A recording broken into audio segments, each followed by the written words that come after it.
Hey, everybody. Good to have you with us here. Joe and Jason off and running in the month of February. And I'll tell you, Joe, we were chatting before we hit the record button. I mean, we are coming up on a monster weekend here, right? I mean, it almost feels like it's Super Bowl Sunday. This is, in a way, like a West Point type Super Bowl with the kind of firepower and just the amount of horses we're running.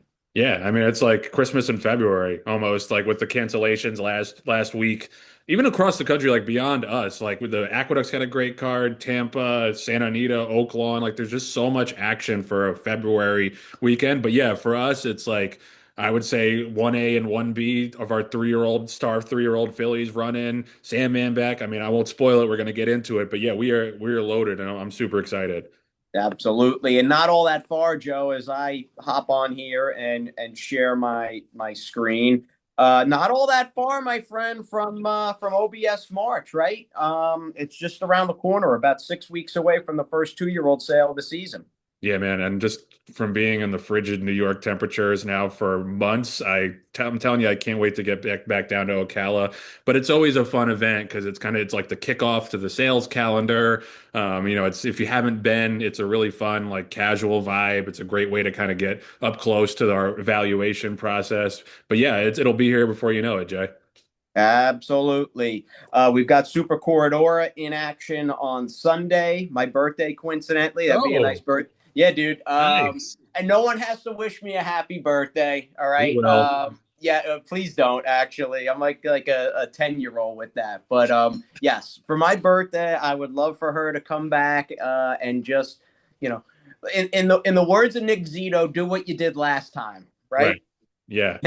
No doubt. And I love that we only drew a four-horse field. It's not great for Santa Anita and California racing in general to have all these short fields and these stakes, but for this instance, I'm okay with it. And not that meaning is impossible, but to me, this is build and will play out as a rematch between the top two from the Breeders' Cup Juvenile fillies. And I'm sure the connections of Explorer are trying to get one back at us, but we drew outside, which I love. Mm-hmm. Tactically, I always find these short fields pretty interesting. I think these are the biggest jockey races where it matters what decisions the jockeys make, and Hector's ridden her flawlessly so far. But man, she is training up a storm. I gotta say, like. As someone who we liked her from the jump. John Sadler's team liked her from the jump. She didn't really blossom until she got to go 2 turns. And I really have just seen her in her training take another step forward since then. It was one of those things where we gave her like a short break coming out of that Breeders' Cup, and she was like, like I want to start training again. And like the first work she had, they were trying to like throttle her down a little bit, and she went 34 and change. So she's just a horse that I think is only going to get better with age and distance. And, I'm just thrilled and so excited to have her back. It does feel now she's unbeaten around 2 turns, 2-year-old filly champion, a Breeders' Cup winner, all that stuff. But yeah, I'll wrap up by saying it feels like she was like an All-American player on the varsity squad last year, but judging from her works, I mean, she's really turned into she's already a D1 kind of filly, but we're talking like a Division 1 superstar the way she's trained. So good luck to her. We're in the driver's seat from post 4 out there. You'll be my friend heading to the Big A tomorrow. I didn't look at the forecast. I generally, Joe, when I wake up, just having family on Long Island, I look to see what the weather is in Floral Park. I think it's supposed to be a touch warmer for you guys, Oh and yeah, it's going to be a balmy 28 degrees. So we'll have the bathing suits out tomorrow. But flip no, I mean, flops. Yeah, bring the flip flops and the bathing suit and some SPF with you to I'll wear my Aqueduct my tomorrow. best Hawaiian shirt tomorrow at Aqueduct. But no, I mean comparatively, like if we get in the 30s, like that's a victory. And I'm sure after canceling all those races, they'll do everything they can to run as much as they can this week. In terms of the race, I'm just like not convinced that she's a dirt horse. Unfortunately, like her two dirt races have been pretty bad, and she showed no speed last time, which is a big problem on the Aqueduct main track, especially in the winter. But looking at the race, other than Undergrad, who's going to be the Yep. favorite for Linda Rice, who had a pretty decent debut, I don't know who we really have to beat. We have Flavian Pratt. Hopefully, he can be aggressive and get some more early foot out of her from the outside. My expectations are low because I think that she's a turf horse, but obviously not the toughest New York bred maiden field we've ever seen. Yes, the competition helps. And you know what? Her biggest worst enemy at times is herself, right? I mean, if she minds her P's and Q's and has her, relatively speaking, head on straight tomorrow afternoon, shipping from Belmont to Aqueduct and all the pre race stuff there, not that it's going to be a big crowd or anything like that. I'm hopeful between her manners being on the good side, being a good girl tomorrow, and the competition, those are two things that'll help her out.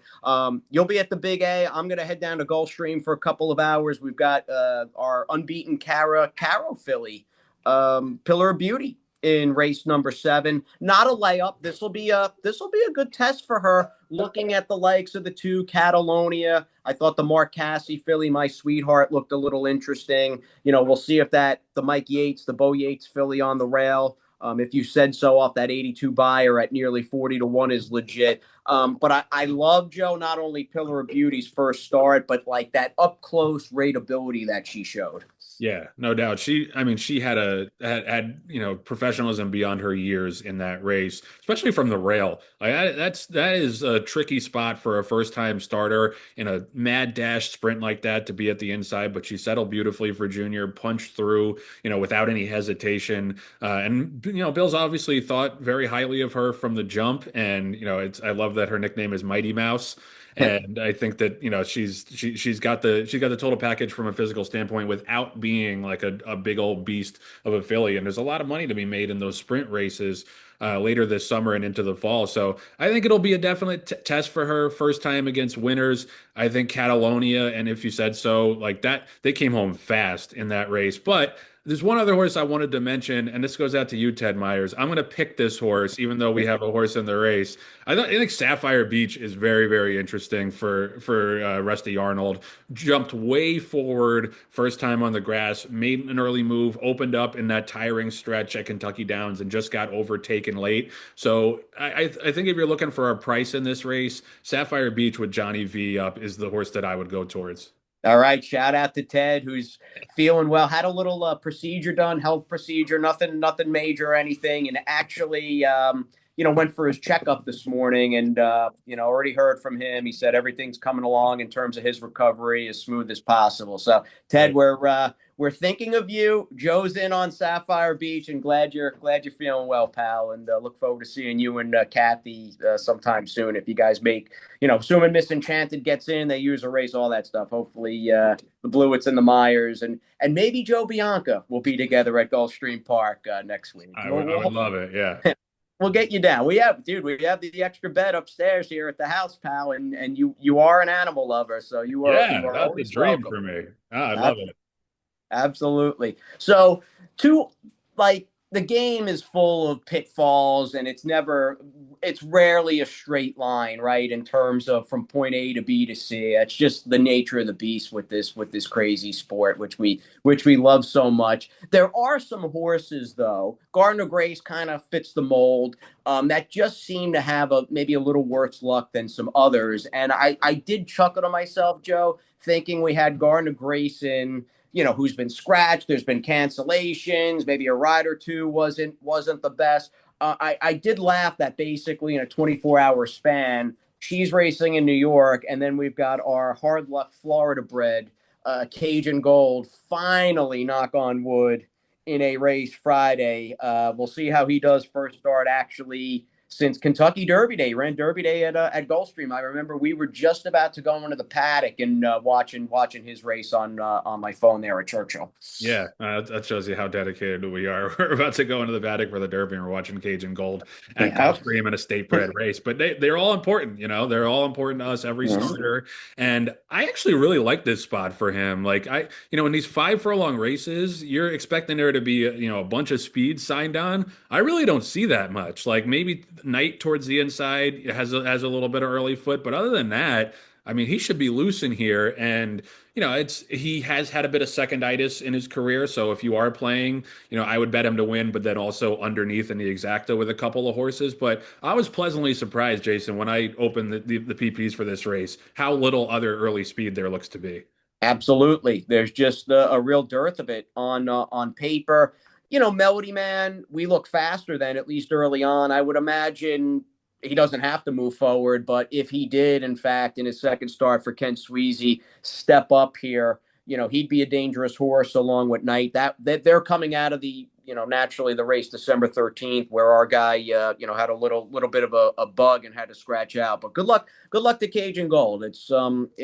It's been a saga with him, man, and appreciate everybody's patience. That's what you've got to have in this game. You've got to have it in spades sometimes, and glad he's healthy. First start as a gelding, and here's to us going 2 for 2 this weekend, or at least going into the weekend at Gulfstream. We've got a horse running actually Super Bowl Sunday as well, and absolutely hot.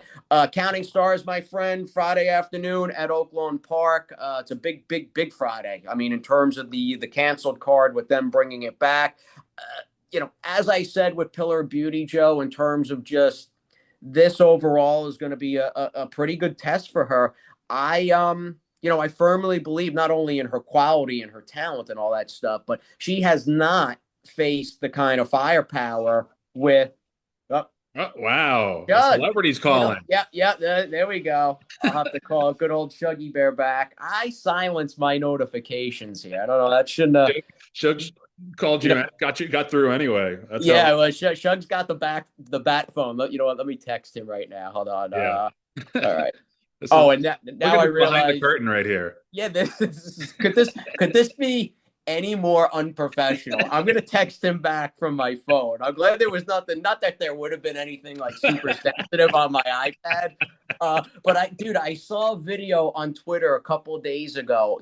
Don't know if it's staged. It looked real, but somebody that was on basically a live stream, like a crypto guy, and had his one of his seed phrases for his private wallet that was saved on his computer and showed it by accident. And I mean, within 30 seconds, it was drained in the 6-figure amount. So, I'm glad we did not reach, not that I have that much money laying around either, but we're back on track. Let me finish my thought. Yes, here, please.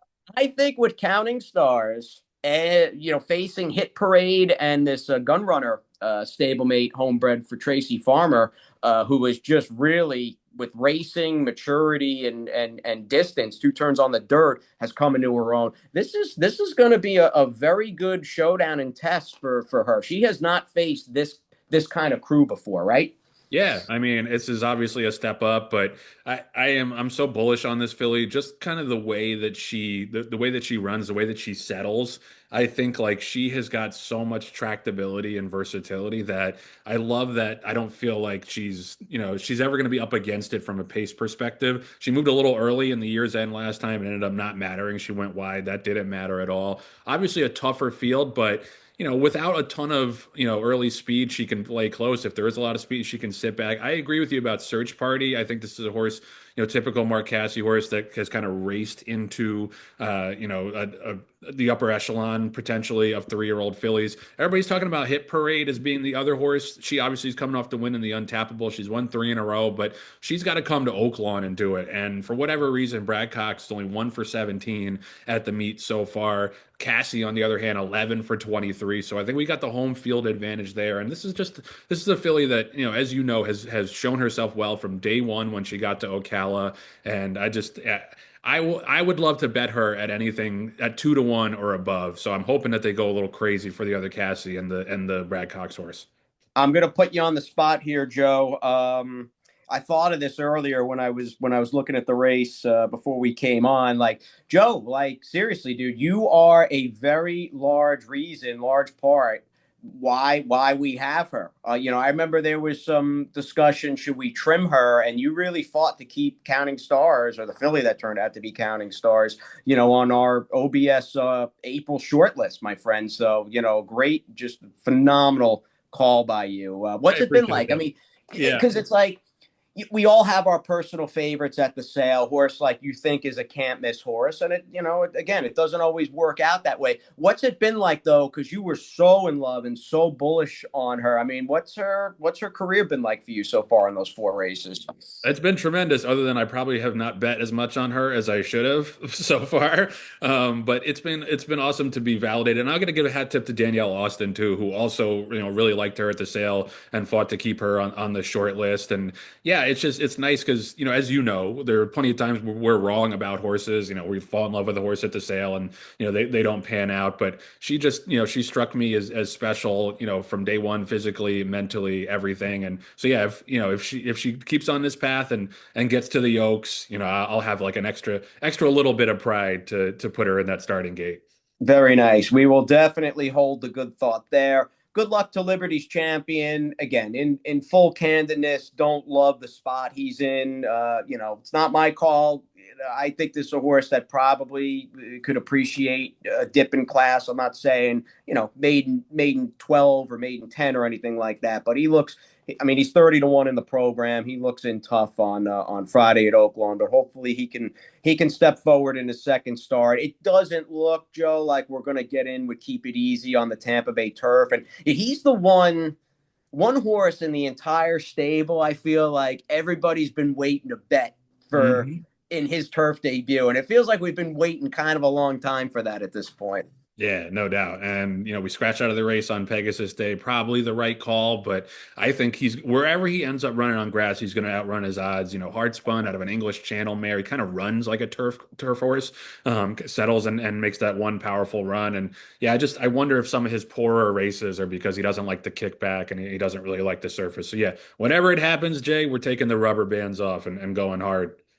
Are we going to do the same Saturday for everybody's gray son of Tappet, named Sandman, of course, who's back in race number 4, a high level 100K allowance race at a mile and a 16th. Not the ultimate goal, my friend. I mean, we've got our eyes on the Razorback, and then hopefully progressing into a legitimate top tier older horse type handicap runner for us.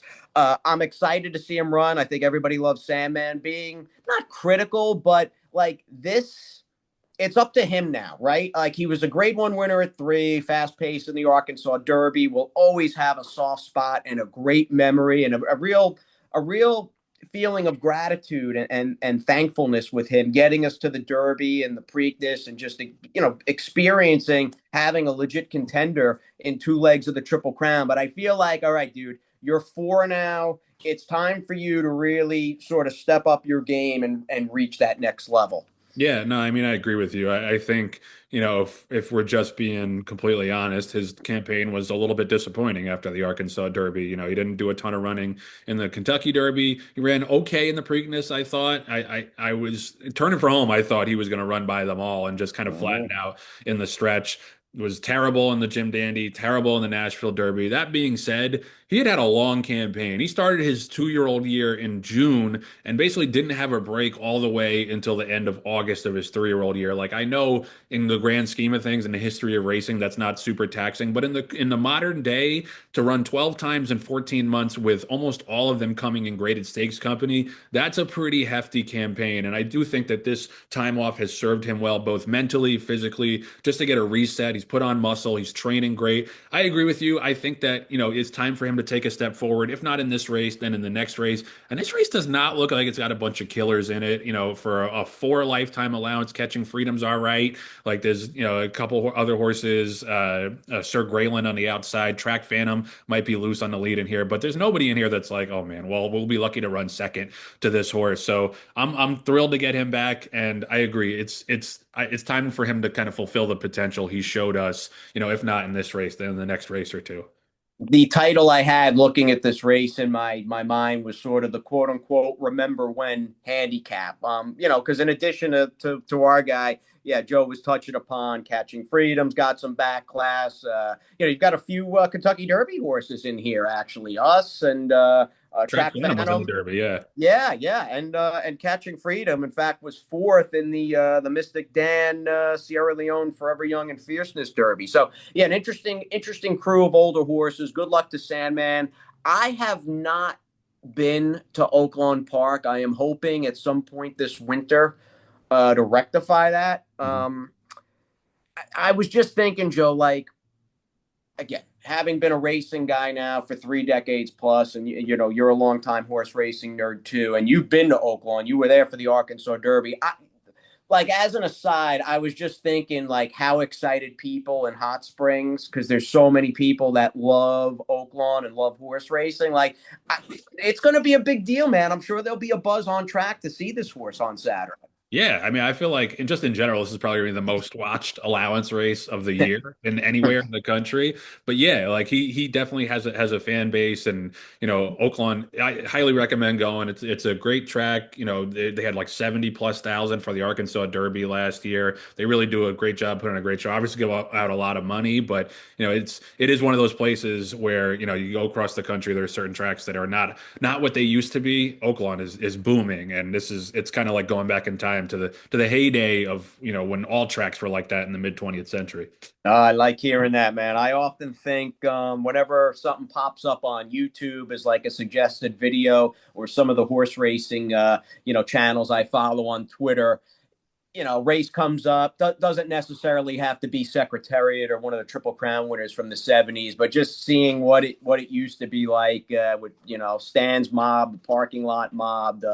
Definitely makes me a little wistful. But I'll tell you, Gulfstream's had some really nice crowds on the weekend specifically, and we'll be there in action Super Bowl Sunday with the long-awaited return of Absolutely Hot. Who, the thing is, Joe, and again, it's not about, as much as I would love to see him and everybody else we have in over the next few days just run off the screen because they're in front by so much. Like, I'm viewing his race as basically a stepping stone. And no matter what happens Sunday, for me anyway, the mission statement is for him to be that much better. Because I'll tell you, man, opening up like the A other than allowance condition and putting that optional claiming 25K, again, look at some of these horses that I mean are war horses, like even Shape Note, for instance, who's 11 for 23 with some fast figures. It's a pretty tough race. Dude, this is loaded. It's crazy to see a one other than allowance, and you got a horse that's won 11 races. You got another horse that's won eight, started 42 times. You got another horse that's won 16 races. 16. Look at this 16 horse, man. A races. 9-year old. And I love it. Doesn't Yeah. seem like there's as many as there were maybe 20 years ago, which is a long time now. I get that, and things change. But like, I love seeing horses like boats are rocking. Like, if I still worked at Gulfstream and was talking, handicapping and talking about every single race every single day, I can tell you without a shred of doubt, he would probably be like one of my favorite horses in training down there this winter. I love horses like him. Yeah, I mean, as you said, a war horse that runs all the time, goes into different barns, doesn't matter, shows up every single time. So yeah, this is a very, very tough spot for Absolutely Hot off of the layoff. Probably the toughest one other than turf sprint you'll ever see. That being said, we're not, even if he runs mid pack in this race, comes out safe and sound, and shows that he still has that want to. I think that's good enough as a stepping stone for the rest of his 4-year-old campaign, because he did flash some talent, last winter at Gulfstream on those two turf sprints. So this is a race just to get some fitness underneath him, pass a couple horses, finish mid pack, maybe hit the board if we get lucky. And then I think he'll do his best running when we move to Keeneland, and then, maybe at Churchill later in the spring and summer. And maybe just putting it out there, some Maryland bred stakes. I kind True. of forgot in the cold light of day, because it's been a minute, that he's a Maryland bred. Yeah, no doubt. I actually forgot about that. So yeah, there's a good program, yeah, at Laurel. This spring, summer, and fall. Lots of interesting spots potentially for him. So that's a good point. I'd forgotten he's a Maryland bred. So yeah, that's another option also. All right, we end sort of where we started with a hearty good luck to Super Corridora. It's not every day. I was thinking about this too this morning, Joe, just in terms of you and Danielle really, again, being so bullish on us buying that Honor AP filly that turned into Counting Stars. But I was like, I don't care who you are. how many horses you have, what your net worth is, all that stuff, how many, all of it. Like, we're in a position on Sunday, and even watching Santa Anita from afar, just kind of in the lead up to Super Corridor's 3-year-old debut, just want to kind of stay in the moment and savor it, just with some being present and mindful about it, because it's not. You think about how hard it is to say, we're bringing back an Eclipse Award champion to the races on Sunday. I mean, that's pretty rare. It's incredible, and it's like 2 weeks after she was crowned Eclipse champion, which is amazing. And yeah, I like the juxtaposition too that we're running like an hour before the Super Bowl. So the champion comes back, and then a champion gets crowned shortly after. It's a day for big names and and celebrities, human and equine. So yeah, I agree with you. I think it's something that's not to be taken for granted, and hopefully just the first of many impressive races that she's going to run this year as a 3-year-old. Because obviously, not to get ahead of myself, but the great thing about winning champion 2-year-old filly, you got a good year, you can come right back and win it again, man. So let's keep our fingers crossed. Yeah, that was something I mentioned more than once. Not the jinx things. I know a couple of people that are in on her that are wickedly superstitious. But yeah, we'll hold the good thought. That's what we generally do here on our little West Point fireside chats. We'll have Tom Murphy back in the mix. Shout out to him. Well on his way to Turfway for Prototype, and we got the cancellation notice along with everybody else. So we missed Tommy. We'll get him back in the mix next weekend or next week. How's that sound? Yeah, no doubt. It's kind of like getting your flight canceled while you're in midair. That's a tough one for Tommy, but I obviously appreciate him going to, trying to go cover it. So yeah, back with the three of us next week for sure. Good. We'll have a lot to digest. In the meantime, Joe, always great catching up with you. Best of luck to the entire stable over the next few days. Bring it home with Garden of Grace, pal. I'll try to do it down at Gulfstream, and we'll catch everybody next time. All right, let's get it done.